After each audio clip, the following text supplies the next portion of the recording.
All right, welcome into the Auburn Live Show, the Modcast. If you're not a member of auburnlive.com, please go subscribe.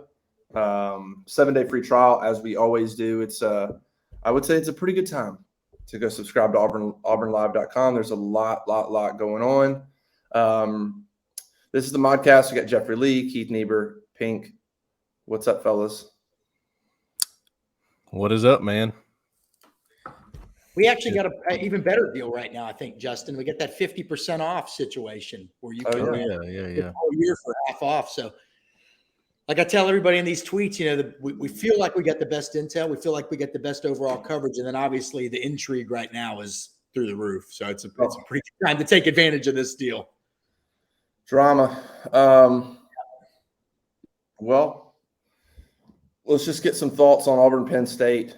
I don't want to talk about it too much because it was so bad that it's one of those losses that it isn't just a loss. It's the kind of loss that literally has ramifications, beyond just the team or the game next week or the season. I mean, it's just it was a bad loss. Kind of putting it to bed before we move on to Missouri. Anything?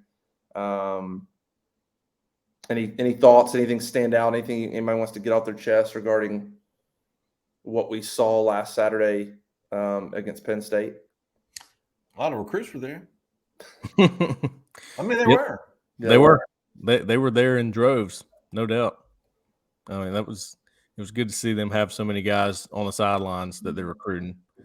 First of all, I'll take a different stab at it. I think the defensive line was probably the most shocking thing to me. That was something that I don't see talked about as much, but I expected a little bit more from them just against the run, at least. That was kind of shocking to me.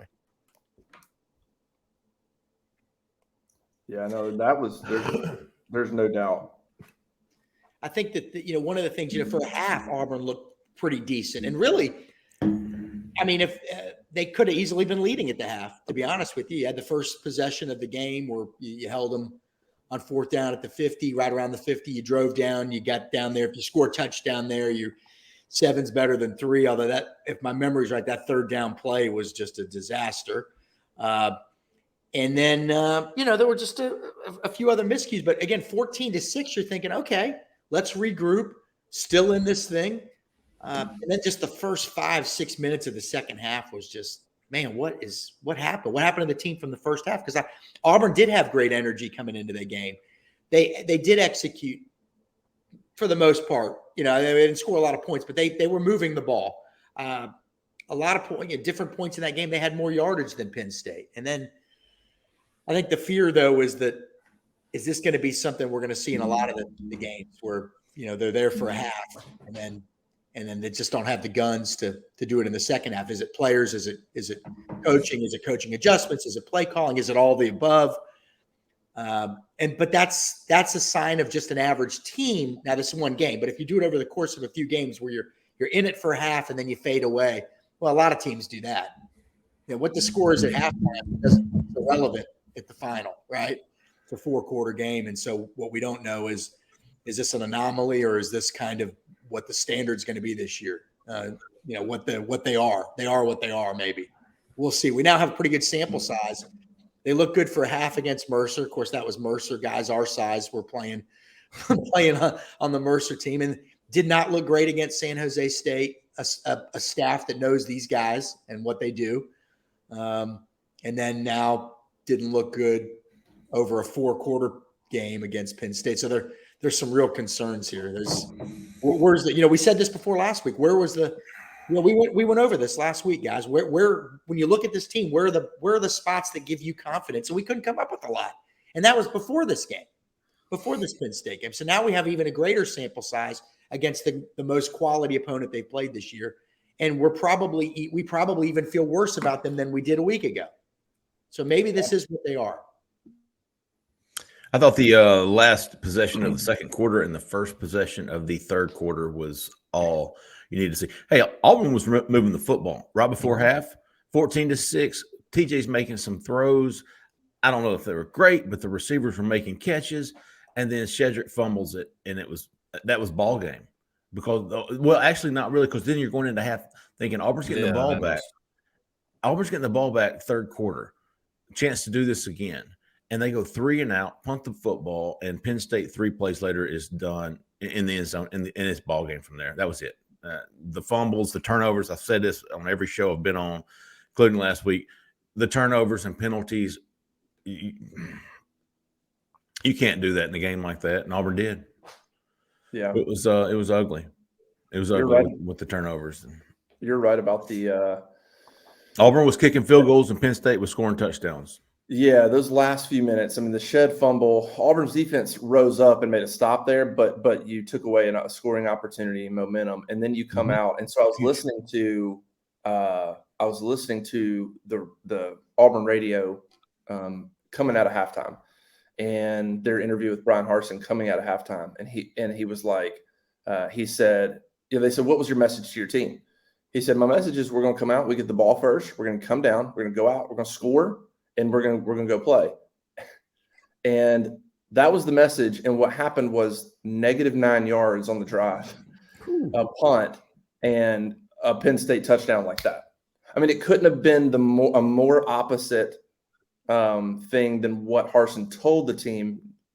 Hey, here's what we're going to do. And literally the opposite thing happened. And I have to think that was just, it had to have been so demoralizing. Yeah, a little deflating. Yeah. And it just got bad from there. Yeah.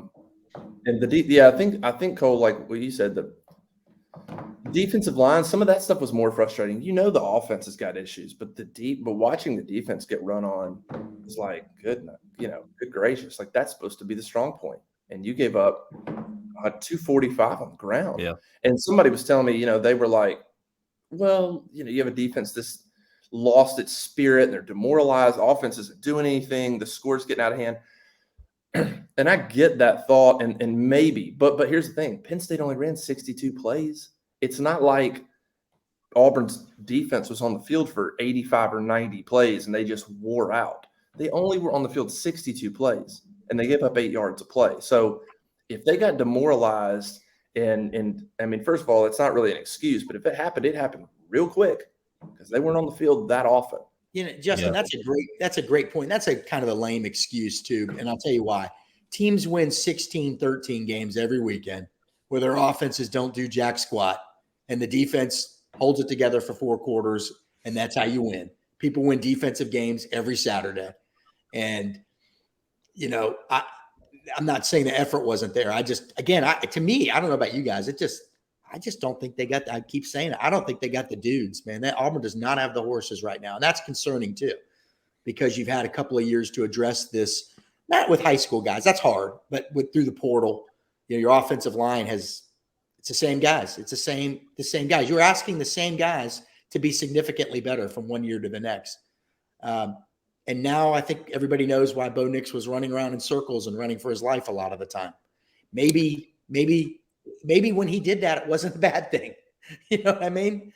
It seemed like a lot of people had epiphanies on Saturday afternoon. The fans on our board, many of whom who were very supportive of this staff, lost it in 3.5 hours, completely lost it. Fans came and drove, supported the hell out of that team for as long as they could. And just kind of, man, they weren't feeling it in that second half and they left. And now you wonder, you hope that demoralization and those epiphanies aren't reaching the players, because they still got to get out there and fight and battle every week and play for each other and play for the staff and all that stuff. And these are good dudes. We know them all, the kids on the team, and they're going to play their hardest. But if you get a little demoralized and you're not at 100%, if you're only at 98%, boy, that 2% difference is a big difference. That's a big deal. So you wonder what their state of mind is going to be moving forward. They had to have been in shock in the fourth quarter, Justin, the players. They had to have just been in complete shock. And I feel really bad for them. I talked to somebody this week that was around the program in 2012 and is around the program now. And their comment was, this has got 2012 vibes all over it. And their comment was, I feel terrible for the players.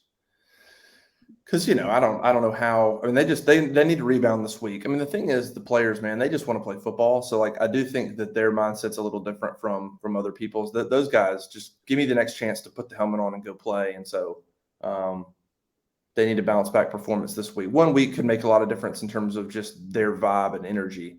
Won't necessarily change fans' perspective, but for players, they could 1 week can kind of turn them around. They need it. They need it.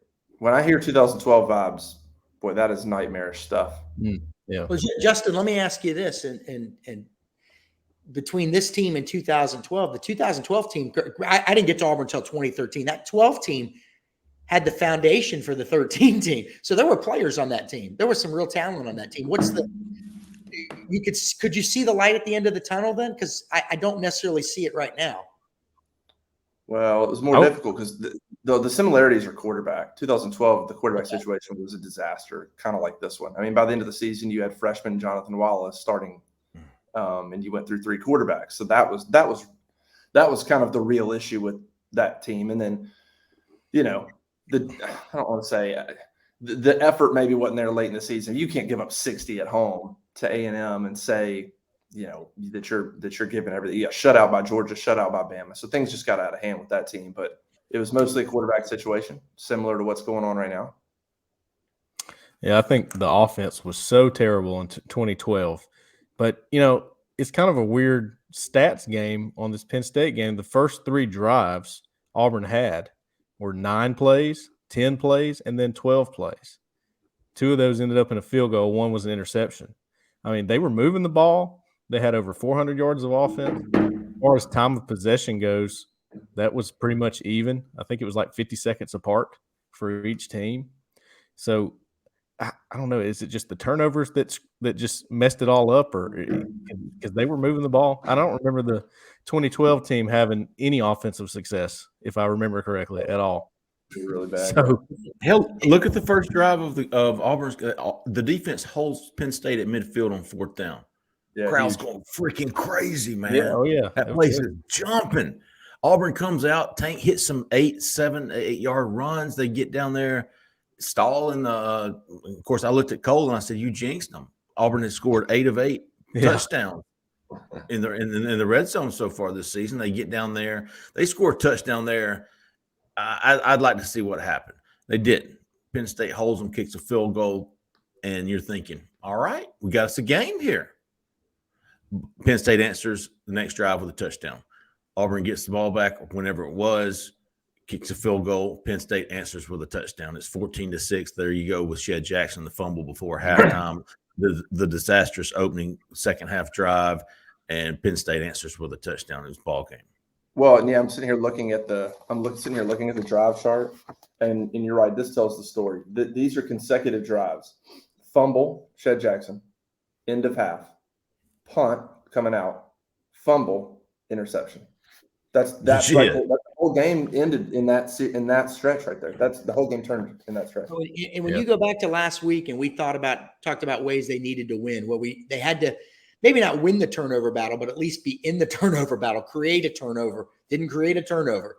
Didn't get a defensive touchdown. That could have changed the course of the game. Didn't really do anything significant on special teams. And then again, guys, where the hell are the big plays on offense? This isn't just a one-year thing, or this wasn't just last year. This goes back to the last regime. There's just not enough big plays.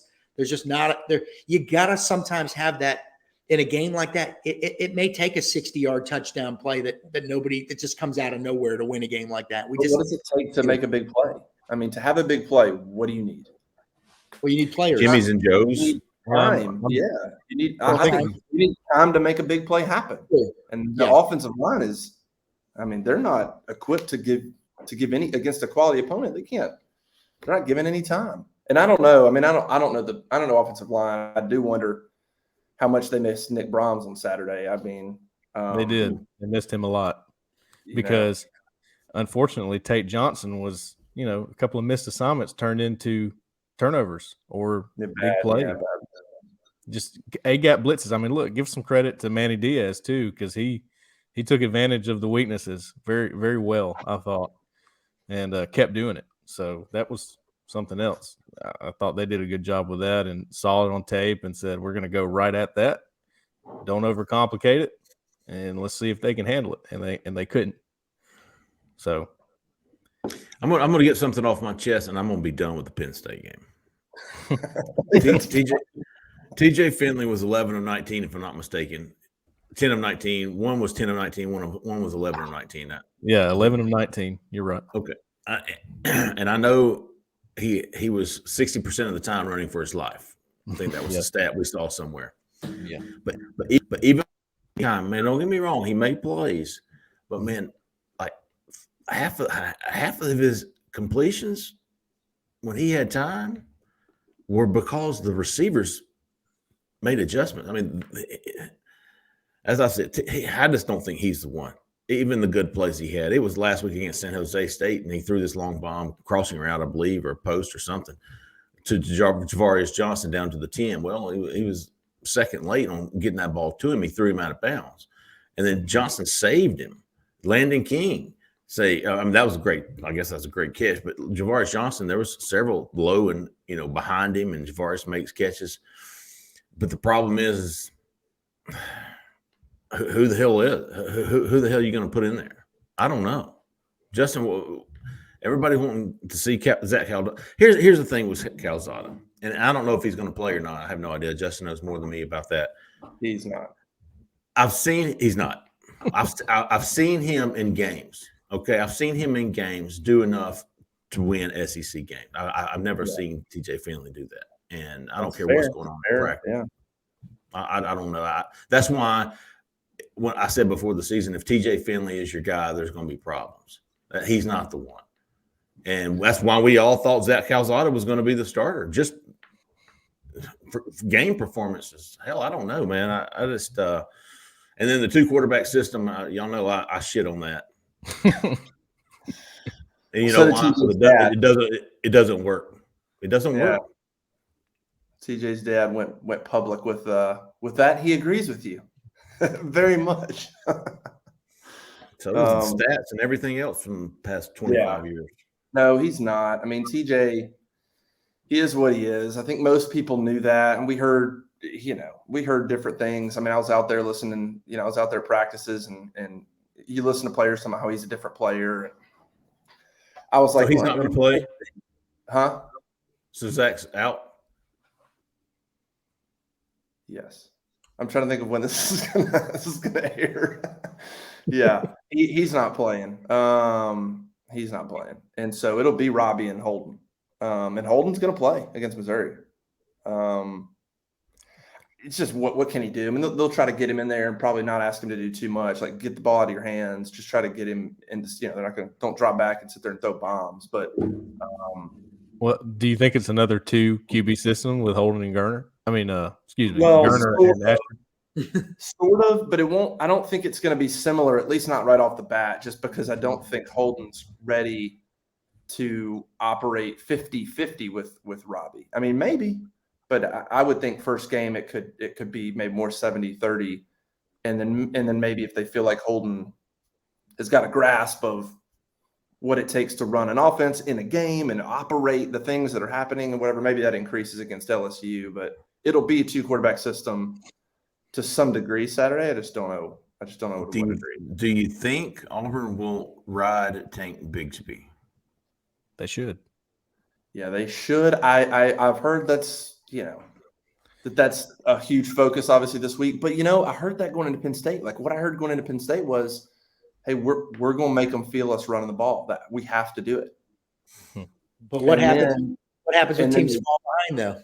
They throw more. Fall behind, or and I get what Brian Harsin says.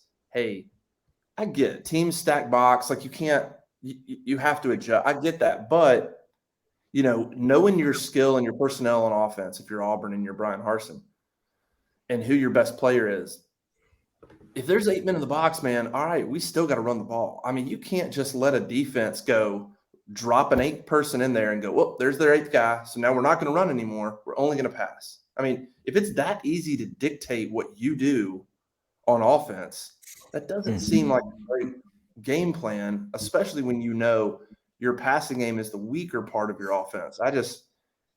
Even if it means your head against the wall a little bit and running the ball. I mean, try to wear on them a little bit.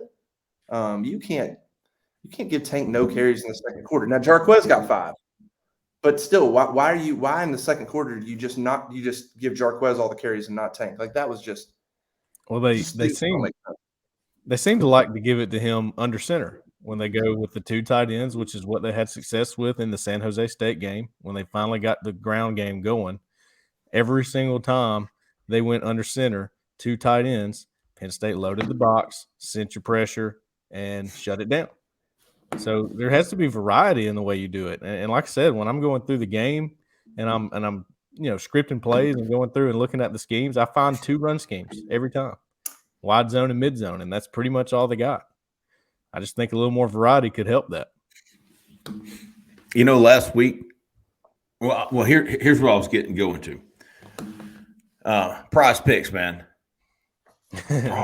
Prize picks. I believe I did pretty well on this last week. I did too, big dog. I did too. Last week I hit Sean Clifford, less than 234, Nick Singleton, more than 48.5 rushing yards, and I took Malik Cunningham in another game of more than 205 passing yards. And I hit all 3 with a $20 risk. I hit 100 this week. And if you're not familiar, fellas, oh man, I got to show you what I got. Prize picks. That's awesome. My new digs. Hey, so let me give it. If you're not, Prize Picks is a daily football fantasy. Man, you pick against yourself. The numbers actually, man, you can pick 2 to 5 players more or less on what they're going to do. It's really cool, man. I've had some success, so I know you can too because I'm terrible. But anyways, and this is a special right now with the Auburn Live subscribers. You go in, first-time subscribers or first-time participants, they will match up to $100 deposit. And so if you deposit $100, Prize Picks will match you $100. You can play in Kentucky, Alabama, Florida, Texas, Georgia, and even Canada. You pick 2 to 5 players, and if they score more or less in Prize Picks projection, you will win. Whatever you picked. So 2 team pays 3 times. So 3 team pays 5 times. I won the 3 team last week and had some fun. This week I've got the Tank Bigsby, more or less 77.5 rushing yards. 77.5. Mm-hmm. Also use the code War Eagle when you're signing up. War Eagle, all caps, one word. For the promotion, 100% deposit match. So I got Tank Bigsby, 77.5, more or less. Brady Cook, the Missouri quarterback, 197.5, more or less passing yardage. Those are the 2 plays I was gonna go check y'all out, see what y'all thought about that. Tank, I think they're going after you give Tank Bigsby 9 carries last week, and with the Missouri defense not being up to snuff. I think Tank's going to have a big game. Yeah. I think they're going to ride the shit out of him. They have to, right? Like, I mean, and there's the thought, look, if Robbie's the primary quarterback, is there a little more zone read in there from the beginning of the game? Does that open anything up more for Tank? Does he get any more big lanes and pop off, a few 10-plus yard runs? It's like he better have more than that. He better. Yeah, I completely agree. When I saw 77.5, I was thinking, I think he's going to have a 25 carry game. I mean, you got to feed this man. You brought him back for a reason. You recruited him back for a reason, and it's not to put up big numbers against Mercer and San Jose State. It's to win you games against Penn States and SEC games. But you didn't recruit him back for 9 carries against Penn State. I think they're going to ride the shit out of him. I've got him more than 77.5 against Missouri, and Auburn fans better hope so. Right? Auburn fans are going to kill me then. I'm say under, and I'm going to tell you why. You no longer have much of a passing threat. You didn't have one really before, but you really don't have one now. And Missouri, again, I mean, if you're them, don't you just stack it make Auburn, make Ashton bring the heat, yeah. And so I think Tank will probably have some pretty long runs, but I think they'll have some minus yardage runs as well because they're going to be in the backfield a good bit. I think.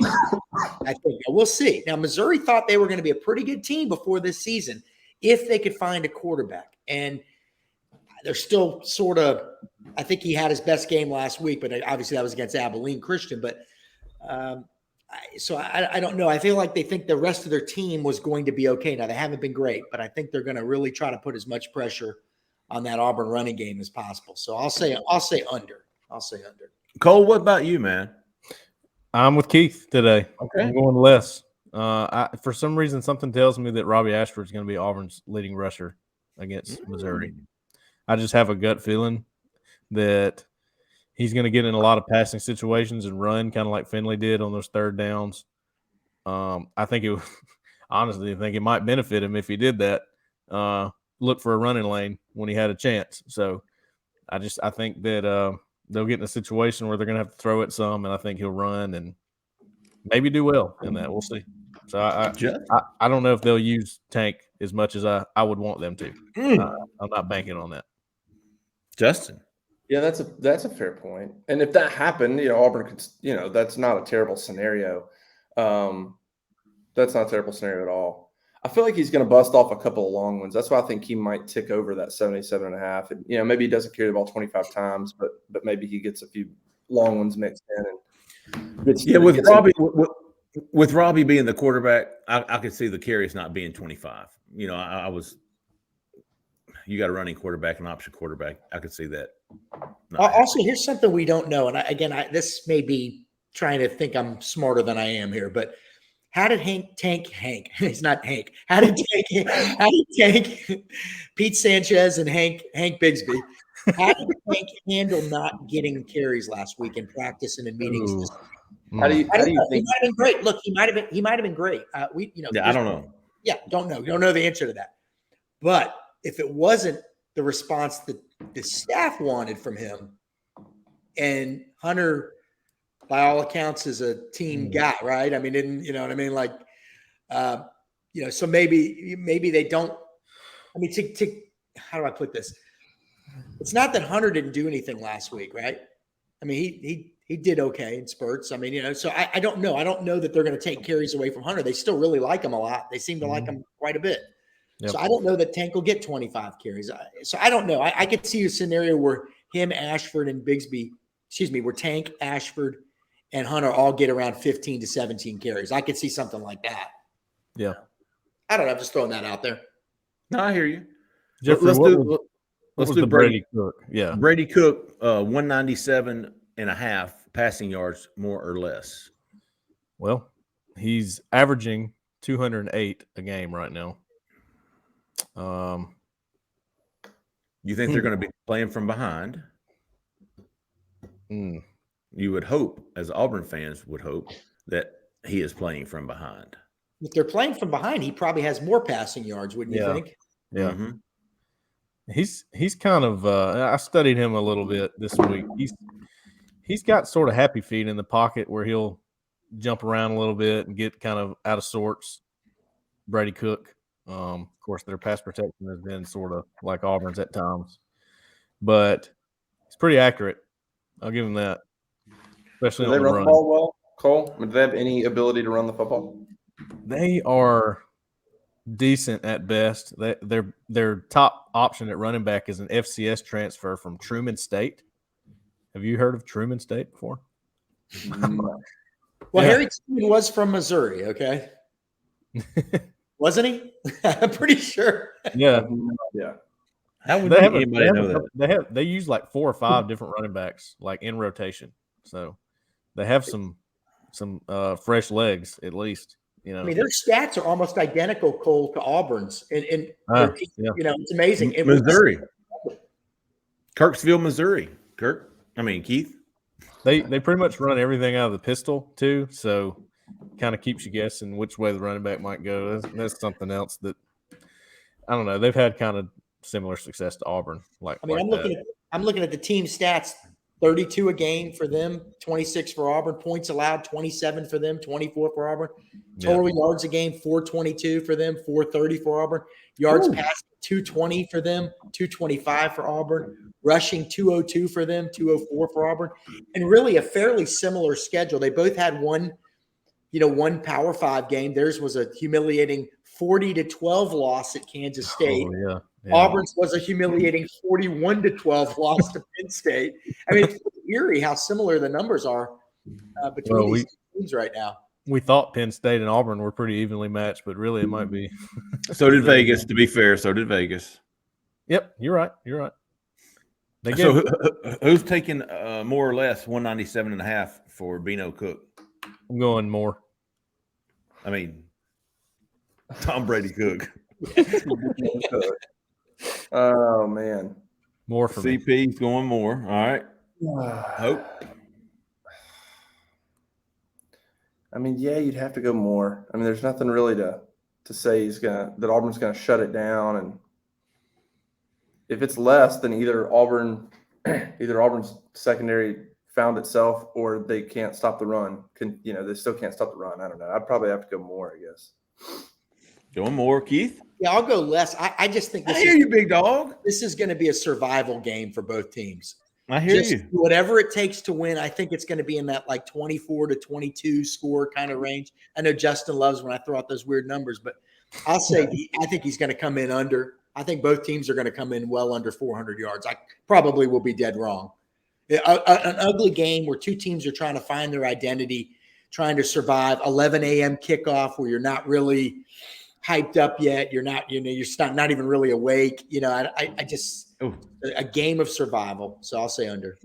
Well, there you have it. We've got Prize Picks, man. Y'all go download the app Prize Picks on the App Store. Get in there, set your account. Use War Eagle, all caps, one word as your promotion. They will match you up to $100 of your first deposit. Prize Picks, baby. Prize Picks.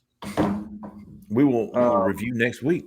Yeah, Jeff, put the helmet on. Can we see that? Or? It fits my ear. Oh, it looked a lot bigger when you held it up. Oh, it did?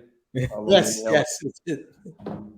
Is there any chance? I mean, is there any scenario where Auburn wins this game by 17? Yes. I'd say there is. I mean, I'm not confident. Can they turn it around in a week and come out and you're just like, whoa, where's this team? Where's this team been? Yeah, against Missouri, I think if there was a chance to do it, it would be against Missouri. Yeah, for sure. There's also a chance they lose by 17.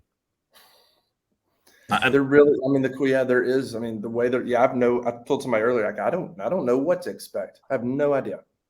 No clue. The line is 7. The over under. Yes, it's 49. I think it was 49. It is 49. Looks like plus minus 51.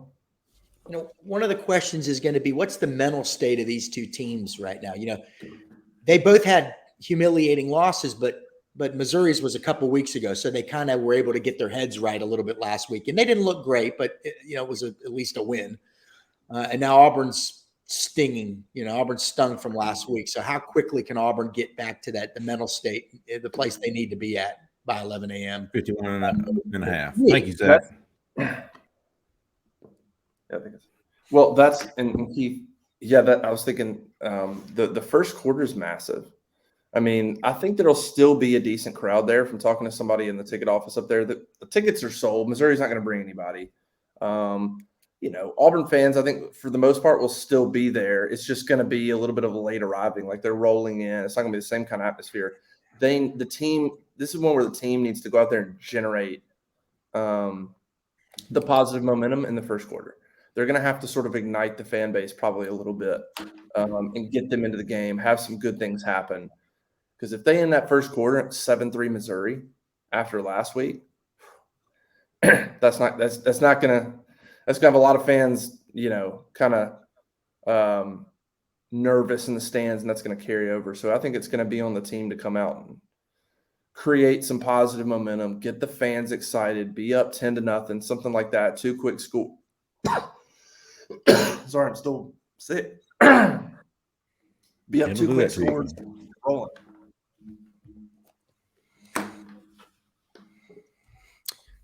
Yeah, I'm kind of with you, Justin. I think there's going to be a decent crowd there. I don't think it's going to be, a bad turnout or anything. I think the crowd will still be in it. That helps a little bit. Missouri's loss to Kansas State was on the road too, in a pretty decent environment, I would call Kansas State. So they have that going for them. Maybe that's a little better than Auburn's home loss, but I think the crowd will still come. I think they'll still have some energy. I don't think that all the air is out of the balloon as far as that goes. Well, guys, everybody gets mad at me for not going on. We got a special surprise. Hey! So this is what people are paying for. Okay, not my. Are you in the basement? No, this is my apartment, dude. I mean, come on, look at that TV. You kidding me? Are there windows in there? Mike over there collecting dust. So what I got right here. Michigan. So this is a 1928 University of Missouri football jersey. Jersey? My stepfather, who I really loved a lot, was really took great care of my late mother before he passed away. He was a University of Missouri grad. His father, Earl Diamond, my stepfather's father, was the star halfback on the 1928 Missouri team. New York Times wrote about him. Huh. A big win over Northwestern in 1928. He was featured in the New York Times, Earl Diamond. Wow. So that's the jersey. So that's it. We bring these out for big ones, guys. Okay. Wow. And hold on, I got to put this. Hold on, I got to flip over to eBay. I've got this for sale over there. Hold on a second, dude. I'm just kidding. You can get a shadow box for that. Well, I've always kind of been a fan of Missouri, from afar. It's an interesting program. But if they run the ball like they did in the 1928 season, I like Auburn to win this week. Okay. Anyway, I thought I'd bring that out. Well, very cool. I mean, this game is. What are we going to get from either team? I mean, we have no idea. The sample size of both of them suggests that they got a lot of holes on both rosters. It's an 11 a.m. game. What's the atmosphere like? What's the energy going to be like? Who's going to have which team is going to be there upstairs? And then who's got the better dudes? And even though I don't love Auburn's dudes, I think they've got better guys. We're not even at picks yet, but I do think Auburn's going to figure out a way to win this game. So that's where I'm at. Okay. And that's it. Bye-bye. Now everybody knows why I don't go on camera, okay? Very true. I thought it was great. I thought it was pretty good, actually. Don't feed his ego. From a recruiting standpoint, I know you guys wrote about last week a lot. It seemed like a little bit of, I mean, definitely saw some articles where guys were surprised, like everybody, about the result. What are the impressions just after that weekend, talking to kids? Where do you think Auburn is? And I don't know, like if a coaching change happens, does it even matter where they're at after last week? I mean, where in the world is recruiting at right now? Is it hard to gauge or? Very, very. Believe it or not, to me, there's two stories here. There were the 5-star Quay Rusall, James Smith, both saying, "Hey, we expected more." And that was kind of the thought, the general thought or consensus among the recruits. But then it was, and listen, we don't know if these guys are just saying the right things and being polite or what they're really thinking. But all I can go off of is what they said and what they told us, and that was James Smith saying, "Man, my question to all these guys was, did it hurt Auburn with you?" And James Smith was like, "No, I can come in and help." I basically that was the general feelings about, and most of these guys. Now those were the 5-star guys that's got Alabama, Georgia, Ohio State, elite programs vying for them. Keith and I think we both agree those guys aren't wanting to come to a bottom tier or lower tier SEC team right now. I just don't see it happening. I think it hurt Auburn with the elite guys. I think guys like DJ Chester, Janoris Wilson obviously saw opportunities to play early Gabe Harris is another guy that's coming in this weekend. So early opportunity, early playing time, if that's really important to you, then it was almost a good thing, right? You're looking at that, the offensive line, the defensive line, and you're going, man, I could play next week. I could play next week. So it's kind of a wash, but again, you don't know what they're really thinking. Only going off of what they said. I don't expect a huge weekend. I think Gabe Harris, the kid from IMG is coming this week to play Central Phoenix City, and they'll all be at the game. But I think Keith knows more about this than I do. Auburn's chances with the IMG guys, sans Gabe Harris, is not high. So you got Ashley Williams coming in for an official visit. He's already committed, and maybe Gabe Harris. Those are basically the only two 2023 guys that I could think of to keep an eye on this weekend. But the LSU night game next weekend, that should be another big weekend, another big visit weekend, another great atmosphere. So it's almost like the calm before the storm, or actually the calm after the storm and before the storm, last week and next week. Keith, what did you think about the IMG guys coming this weekend? Yeah, and if I could backtrack for 1 sec, I think you hit it on the head with last week, and we talked about last week's game. We talked about this last week. One game usually doesn't make a huge difference unless it's part of the greater overall picture. So for the guys that just looked at it as one game loss, hey, it was just one game. I mean, teams lose. They understood that, that happens. But it's the ones that are looking at the bigger picture, let's say, and if the negative chatter continues to grow and become cacophonous and, just the noise is so loud that it's unavoidable, then it becomes an issue. So, but yeah, this week, I was at Bradenton IMG Academy a couple days ago.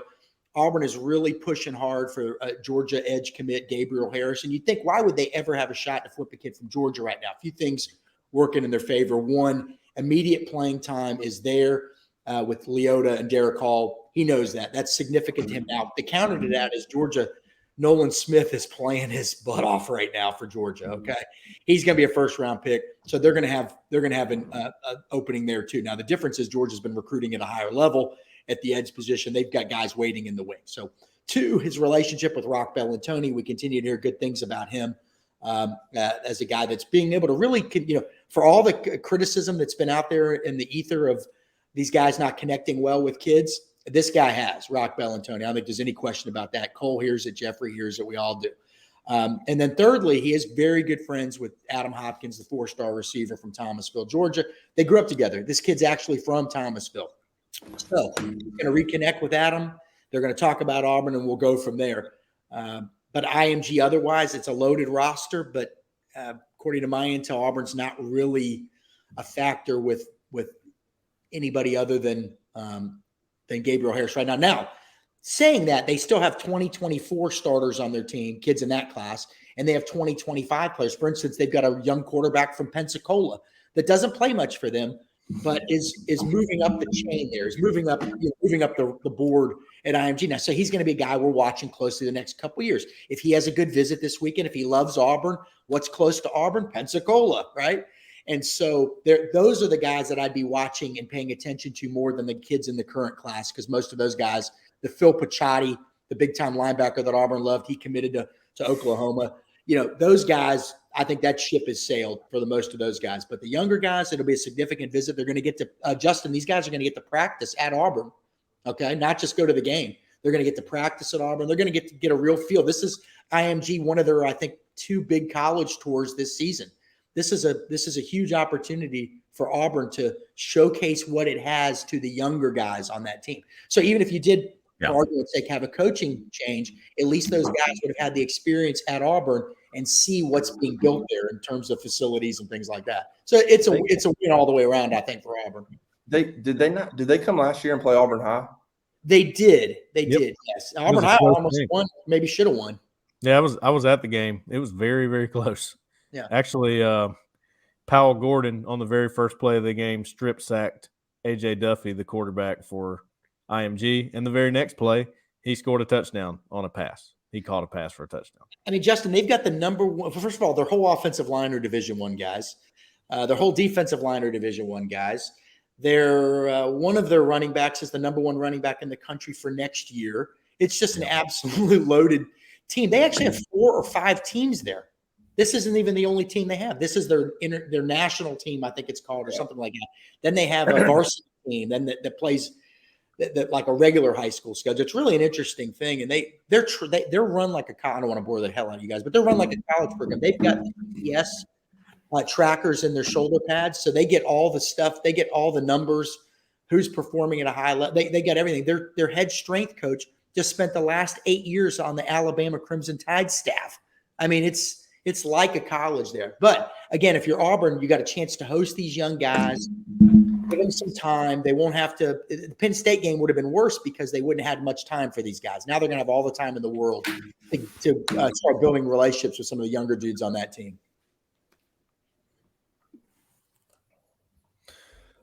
Yeah, it's funny, Keith, you were talking about Gabriel Harris and Adam Hopkins being friends. I actually found a 15-minute YouTube video where they're on like a game show together, or like a game show setup where they're answering questions together. So they're definitely very close. And I think Adam mentioned him when I was at his commitment ceremony too, as somebody he was going to try to get to Auburn. So well, that's good news. But Justin, you covered recruiting for a lot of years. You know the challenge of getting kids to an 11 a.m. game. I mean, if you had a game Friday night, what's the last thing you want to do early Saturday morning? Wake up, right? We're talking about it is a challenge. So what you do is you use weekends like this to bring in younger kids where it's a bigger deal for them to come than a guy that's a little older, let's say. So 2024s and 25s that boring you, Jeff? No. I'm talking to Jeff's rolling his eyes. I'm like, oh God. Yeah. But no, it's a great opportunity for the to bring in younger kids from around the state. That again, it's a big deal for a kid from Huntsville that's a sophomore to be able to go to an Auburn game. Let's say. For the record, Keith, I'm not listening to anything you're saying. Oh, well, that's even worse. No, it's not. Trust me. Oh goodness. So yeah, final scores for this weekend. Final score. Yeah. Yeah, we can do that. We can do some game thoughts, final thoughts from Missouri. Hey, real quick, basketball. Any basketball recruiting? I mean, that was a positive. That was awesome. Right? Yeah, that was fun, man. Great day. You should see these kids, man. It's unbelievable. They walk out of the tunnel and it's like football. What?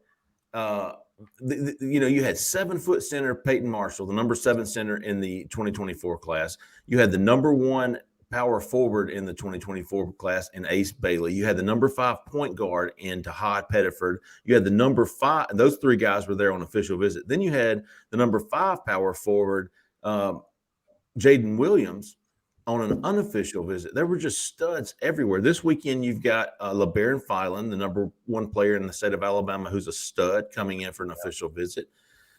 So you had and all those guys were 6, except for Pettiford. Obviously, he's a point guard. But you had Ace Bailey, you had Jaden Williams, Peyton Marshall, all there, and these guys were 6'9" to 7 feet tall.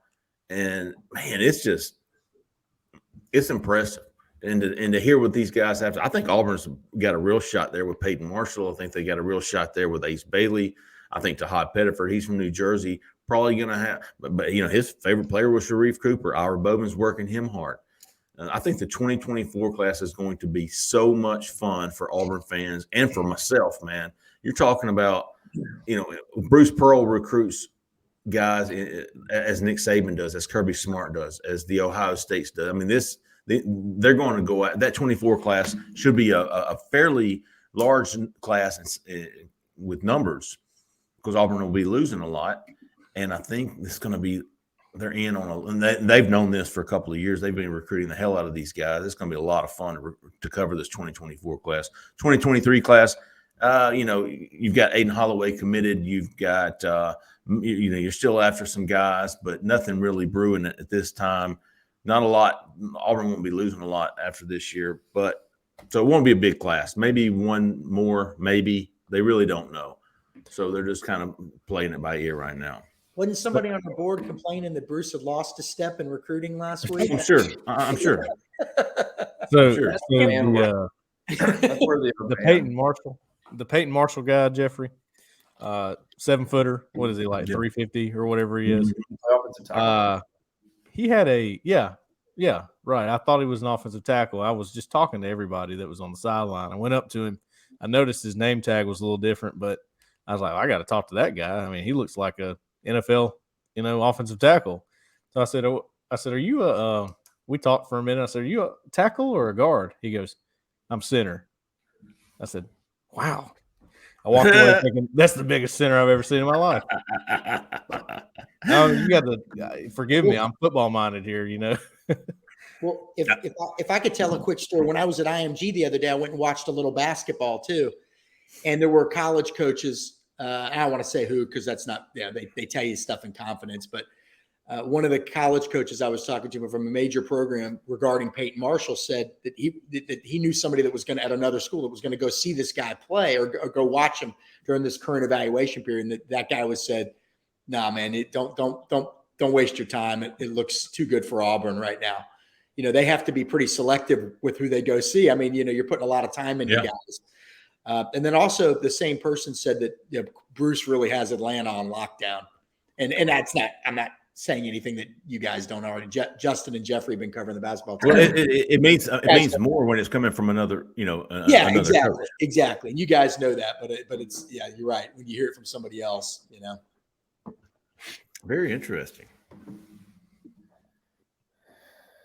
Yeah, he's killing it. I was on a show this week and they asked if they were just talking about Bruce Pearl.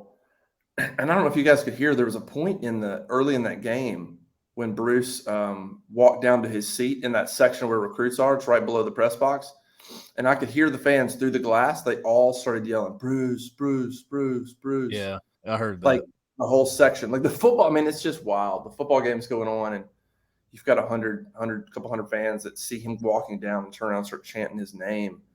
And they were doing that before the game, and I was like, "Oh no, they're already booing." And I saw Bruce. I was like, "Oh, okay, gotcha." It's just surreal. It's still surreal, I guess. I mean, even with the success the basketball program's had, it's still kind of wild. I guess, in contrast to what's going on with football, it sort of makes it more of a stark contrast. But you're just seeing basketball is like rolling along. 5-star kids coming in, they're doing their thing, and football is just. It's so wild to see. It really is. The guy that's got to replace Justin. How'd you like to be the guy that's got to replace Bruce Pearl? Not all. Well, I think Stephen will do a good job. Yeah, exactly. We're all. That's good. Yeah. But I mean, you're right, man. I mean, it blows you away. I would be at games the last few years, and I'd see Jeffrey down there taking photos and of getting the basketball guys, and it was just. Man, talk about a guy that gets it and utilizing big football weekends to. I'll tell you. I talked to a couple of ACC basketball coaches the other day, and I told them, I said, "Man, it's amazing when I go to these football games. I see all the basketball guys there that Bruce brings in, and they're like, yeah, we can't do that. We don't have the atmosphere. They can't. And that's the one thing. Even when Auburn's down in football, it's still an incredible show. It's still an incredible place to bring people. And by the way, it's not just the basketball team. We see." The track team and the golf team, they bring in recruits on those weekends too. They want baseball. It's a spectacle. Forget about what happened on the field in the second half last week. The fans came out, man. Auburn fans never don't show out. And I noticed that when I was a kid growing up in Florida. I mean, that was impressive, right?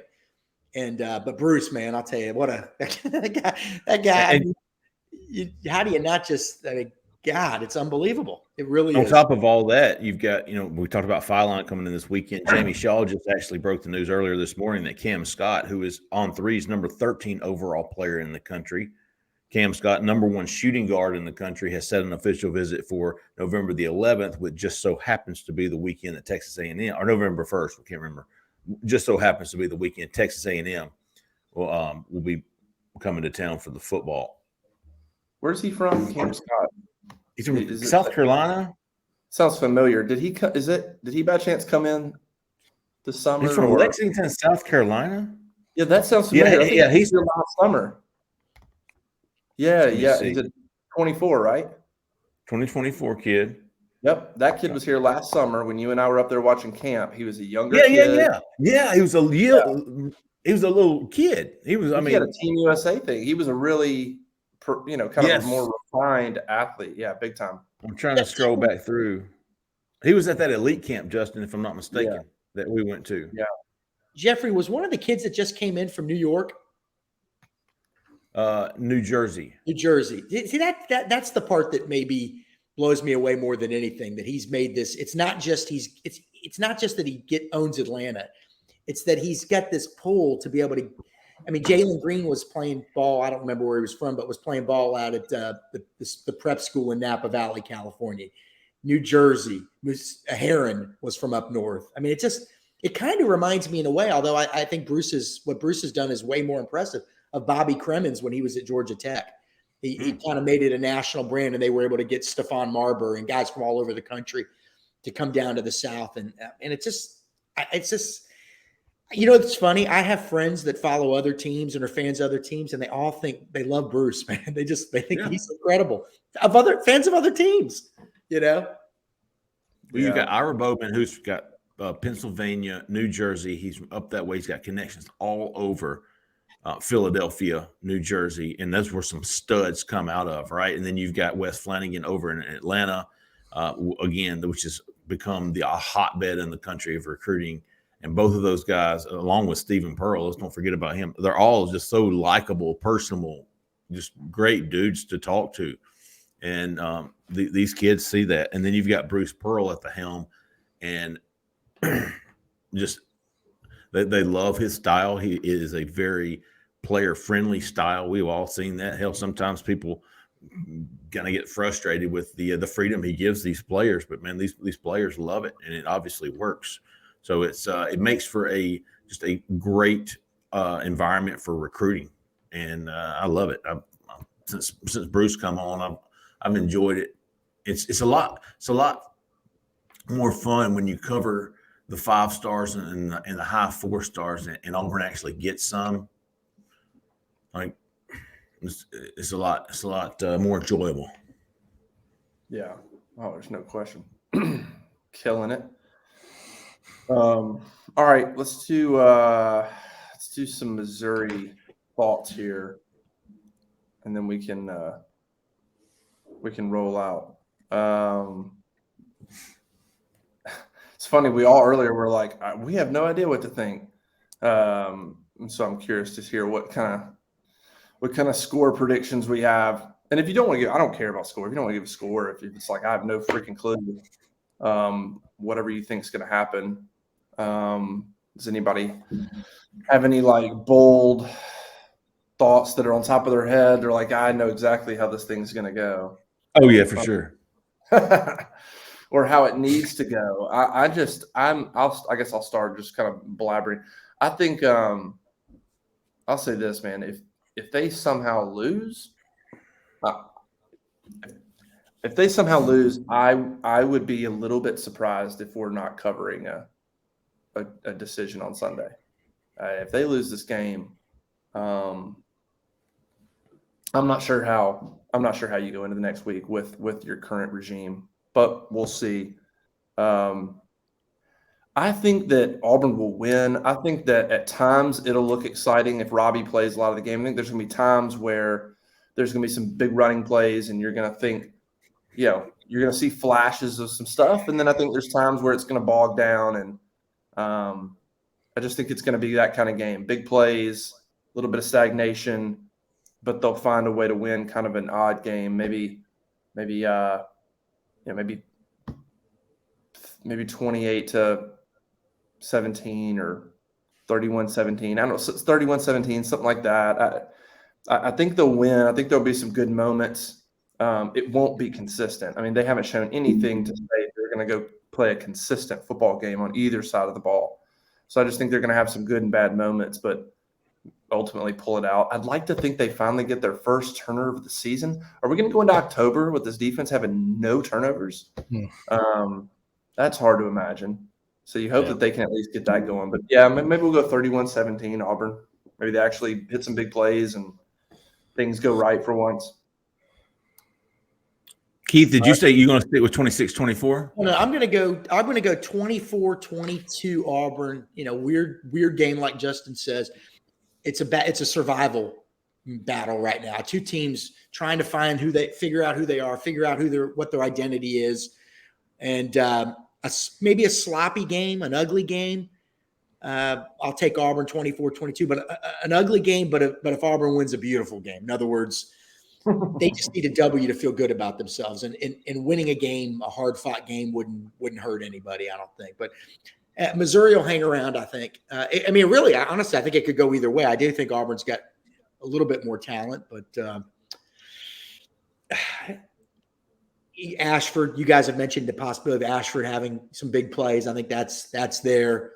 Maybe he hits one or two big passes as Missouri lines up to stop him, and there's some deception there. But a close game. I think it'll be entertaining. It could be ugly, but I think it'll be entertaining. Cool. I'm going to give Auburn the W on this one. I think 27-21 is the score prediction. The reason I just don't see a guy like Derek Hall just laying down. So I think the pass rush will be better in this one.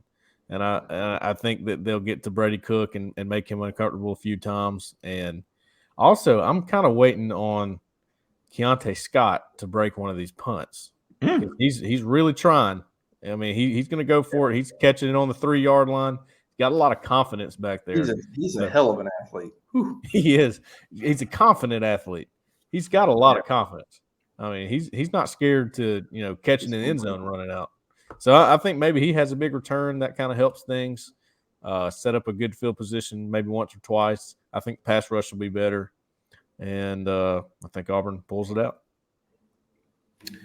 Whew. My turn. I've been going back and forth, man. I'm listen. I would not be surprised to see Missouri win. I really wouldn't. I wouldn't be surprised to see a number of different outcomes of this game. However, Vegas always knows more than me, except for last weekend.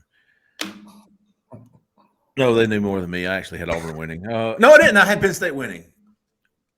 Keith and I both had Penn State winning. We both picked Penn State.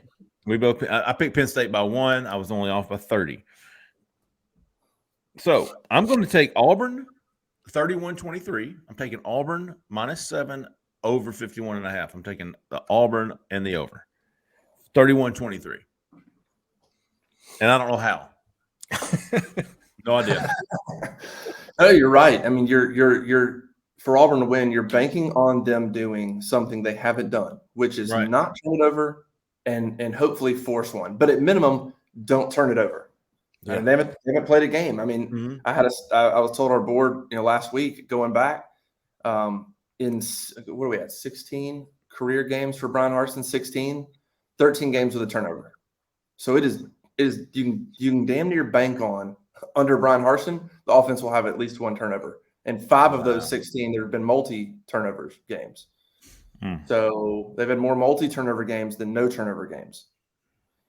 So I guess, yeah. So the good things are looking up. I guess. Oh, sorry. No, I mean, that's what you're banking. You're trying to predict Auburn right now. It's like, well, are they going to finally not turn it over? I don't know. Like, if they don't, then I think there's some big plays to be had. And I mean, if they don't turn the ball over against Penn State, right, they probably still lose that game the way their defense played. But they obviously scored more than 6. So, it's just who knows. My big concern for Auburn, and I think we were talking about this earlier, what if they come out flat? It's, I don't know, let's say 13-3 Missouri late in the second quarter. Oh my God. What's the mental stake going to be? What's the, look, we all know there's going to be boos. I mean, at that point, so you hope it doesn't get to that. Let's hope that. Yeah. What if it's 27-3 Auburn? Yeah, it very well could be. I couldn't rule any of these possibilities. Me neither. That's what I was saying. There's everything on the spectrum right now, as far as Auburn being a close winner, or Missouri winning closely, or getting blown out, or Missouri blowing them out, or it being the game a 7-point game. I could make a case for all of it, or I couldn't make a case for any of it. I have no idea. Logically, I cannot justify picking Auburn 31-23, other than saying Las Vegas thinks that Auburn's a touchdown better. Yeah, I felt like I had a better handle going into last week's game than this week's game. Yeah, right. I will say this. I don't see, if Auburn gets behind early, if they have a slow start like they tend to do at times, they don't have the kind of offense to to fight back into a game, in my opinion.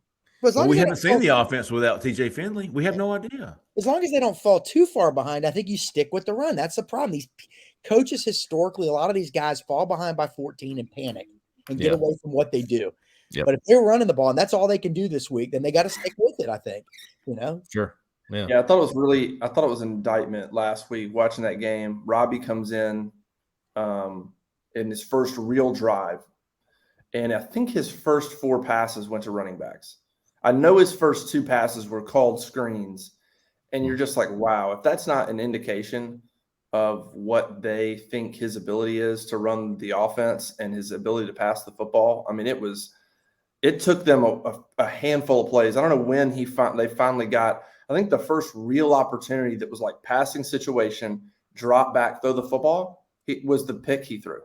And it was like, I mean, it was so that worries you, the fact that they didn't come in and they can't run their normal offense. It's totally different with him. And so if they don't have success running the ball early, then it's going to be a long game. If they don't come out and they don't have the ability to run the football with him and zone read, if that's a problem, if that's hard to do in that first quarter, that's going to be it's going to be a long day for that offense, and it's going to turn into what you're talking about, Keith, which is just like an ugly what are we watching game where you hope the defense can force some turnovers. That first quarter, I think, is just going to tell an awful, awful lot.